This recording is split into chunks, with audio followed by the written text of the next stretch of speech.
पहले 5 अगस्त के बाद जम्मू कश्मीर की इकोनॉमी को बहुत बड़ा झटका लगा। उसके बाद कोरोना वायरस लॉकडाउन के चलते जम्मू कश्मीर की इकोनॉमी की कमर टूट गई। इसमें जिस बिजनेस सेक्टर ने सबसे ज़्यादा सफ़र किया है, आज उसको लेकर जम्मू कश्मीर की सरकार ने एक कमेटी बनाई है रिलीफ एंड रिवाइवल के लिए, ताकि जो बिज़नेस कम्युनिटी है इसे वापस से रिवाइव किया जा सके, बिज़नेस सेक्टर को वापस से रिवाइव किया जा सके। और वो रिवाइवल किसी पैकेज के फॉर्म में होगा, क्या कंसेशन दिए जाएंगे, ये सब डिपेंड करेगा कि कमिटी क्या प्रपोजल बनाकर आगे यूनियन टेरिटरी की सरकार को और केंद्र सरकार को भेजती है। ये जो कमिटी बनाई गई है इसमें K Sharma adviser to the lieutenant governor हैं, फाइनेंशियल कमिश्नर फाइनेंस डिपार्टमेंट है, commissioner secretary industries and commerce department है, कमिश्नर सेक्रेटरी टूरिज्म डिपार्टमेंट है और chairman managing director Jammu Kashmir bank. ये सभी लोग इस कमेटी का हिस्सा रहेंगे और कमेटी से कहा गया है कि 1 सितंबर 2020 तक उन्हें एक कंसोलिडेटेड प्रपोजल भेजना है यूनियन टेरिटरी की सरकार को और केंद्र सरकार को, जिसमें ये बताएंगे कि किस तरीके से जो है रिवाइवल हो सकेगा जम्मू कश्मीर के बिजनेस सेक्टर का। मेरे साथ इस समय जुड़ चुके हैं गौरव गुप्ता, जो कि chamber of commerce and industry Jammu से जुड़े हुए हैं। उनसे जानने की कोशिश करेंगे कि वो इस कमेटी को किस तरह से देखते हैं। गौरव जी, आपसे समझना चाहूंगी कि ये जो आज कमेटी बनाई गई है, आप इसे किस तरीके से देखते हैं? देखिए पल्लवी मैम, ये तो आज ये जो कमेटी का संगठन किया गया, जो हमारे जे.एंड.के गवर्नमेंट ने आज ये कमेटी बनाई है, मैं तो इसको एक बड़ा अच्छा एक वेलकम स्टेप समझता हूँ, क्योंकि मुझे लगता है कि देर आए दुरुस्त आए। आज 1 साल हो गया जहाँ पर हमारा तमाम व्यापारी वर्ग और हमारी जितने भी ट्रेडर्स हैं,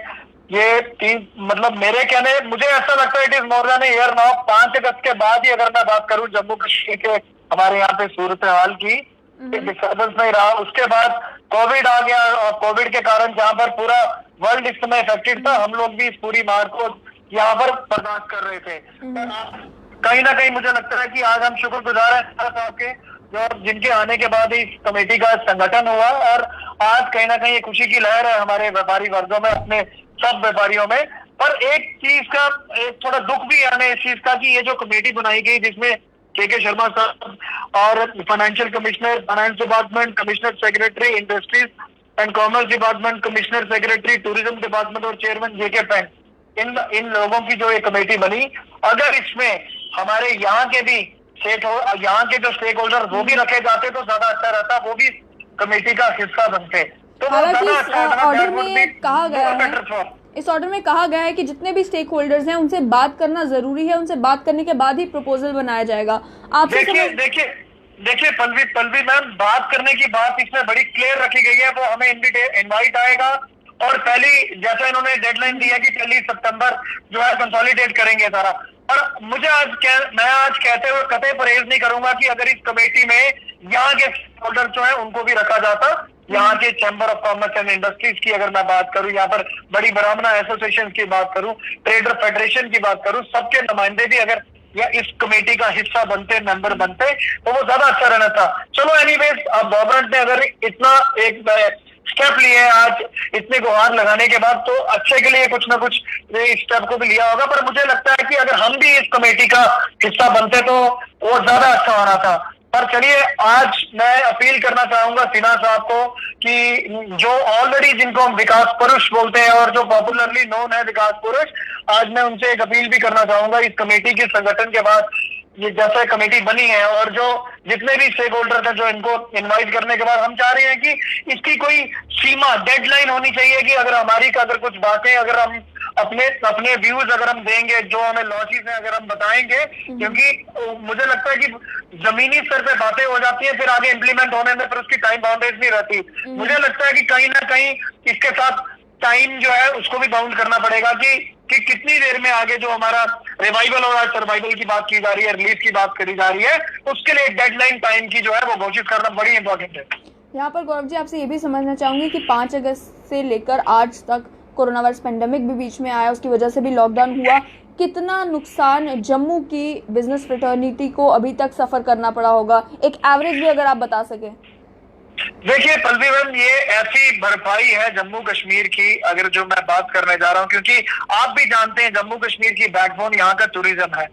और 5 अगस्त के बाद जब 370 और 35A का एब्रोगेशन हुआ यहाँ पर, उसके बाद ही जो हमारे एक तरफ जहाँ पर खुशी की लहर थी कि एक बहुत बड़ी यहाँ पर एक डेवलपमेंट के स्तर पर हम लोगों ने अभी चलना ही था, और जब बन ही रहा था एक साइड पे कश्मीर में आपने देखा कि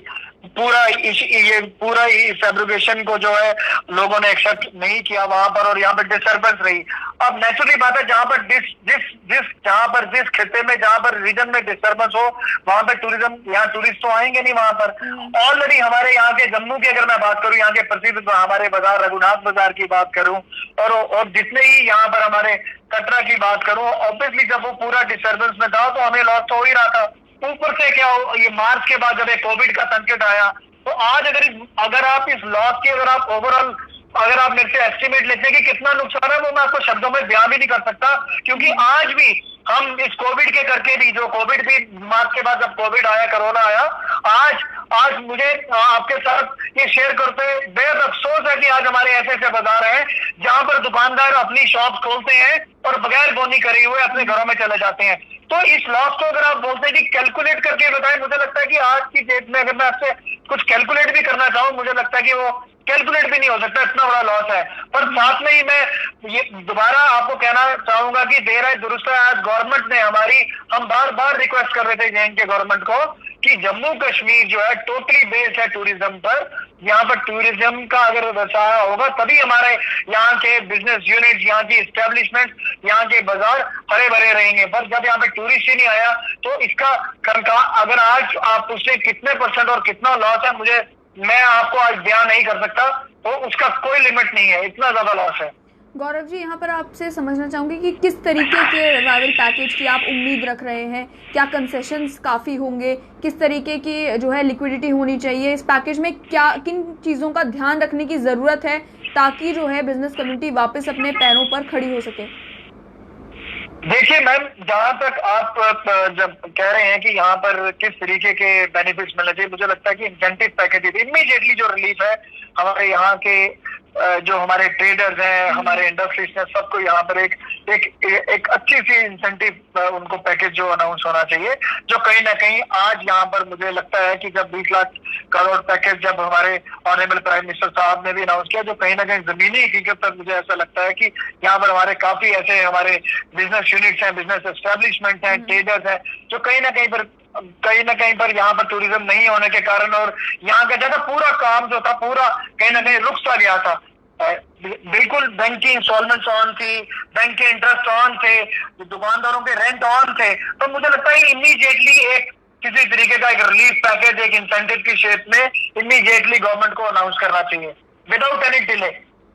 साथ ही में अब क्योंकि बात करेंगे कि जम्मू कश्मीर की जो इकोनॉमी है टूरिज्म के ऊपर डिपेंडेंट है, अगर टूरिस्ट के फुटफॉल को भी देखा जाए तो ये देखने को मिलता है कि ज़्यादातर लोग जो जम्मू कश्मीर आते हैं वो श्री माता वैष्णो देवी के दर्शन करने के लिए आते हैं, वो टूरिस्ट नहीं, वो श्रद्धालु होते हैं। ऐसे में अब ट्रेन क्योंकि सीधा कटरा पहुंच रही है, उसके अलावा कोशिशें की जा रही है कि डायरेक्ट दिल्ली टू कटरा जो है एक्सप्रेस हाईवे भी बने, रोड कनेक्टिविटी भी दिल्ली से कटरा पहुँच जाए।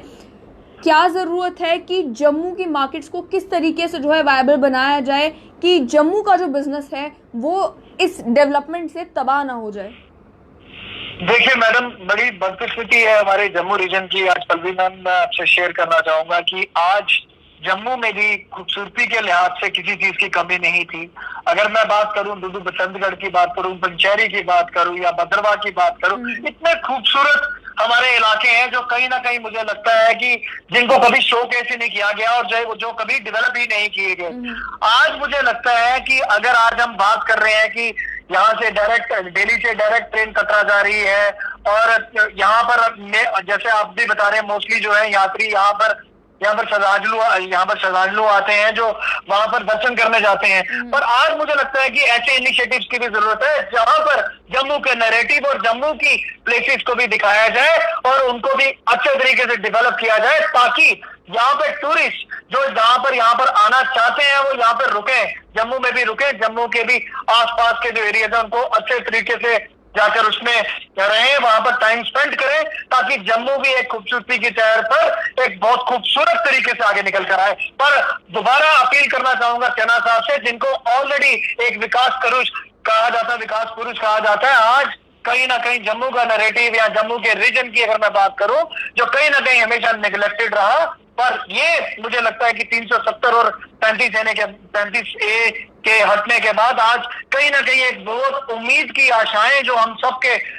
सबको है कि जम्मू को भी अब उस तरीके से कहीं ना कहीं डेवलप किया जाएगा। जम्मू की यहाँ की जो प्लेसेस हैं, जैसे मैंने ऑलरेडी आपको बताया कि यहाँ की भी जगहों को डेवलप किया जाएगा ताकि यहाँ पर टूरिस्ट भी यहाँ पर आके रुके और जम्मू में भी अपना टाइम यहाँ पर स्पेंड करें। बहुत बहुत शुक्रिया गौरव जी हमारे साथ जुड़ने के लिए। तो आपने साफ तौर पर सुना आज जो कमेटी बनाई गई है ताकि जम्मू कश्मीर के जो बिजनेस सेक्टर है उसे रिलीफ भी मिले और उसका रिवाइवल भी हो। इस कमेटी को लेकर जो बिजनेस सेक्टर है उसमें एक उम्मीद की किरण जागी है, लेकिन अभी भी ध्यान देने की ज़रूरत है जम्मू रीजन पर खास तौर पर, क्योंकि डायरेक्ट जब ट्रेन कटरा पहुंच चुकी है और कोशिश की जा रही है कि कटरा को दिल्ली के साथ डायरेक्टली जोड़ा जाए, ऐसे में जम्मू का जो कारोबारी है उसे ये चिंता है कि आखिर हमारा क्या होगा। जो लोग श्री माता वैष्णो देवी के दर्शन करने के लिए आते थे वो रघुनाथ मंदिर भी जाते थे, वो रघुनाथ बाजार से सामान भी खरीदते थे, वो फिर जम्मू के अलग अलग इलाकों में भी जाते थे। लेकिन अब जब लोग डायरेक्टली श्री माता वैष्णो देवी के दर्शन करने के लिए जाना शुरू हो जाएंगे,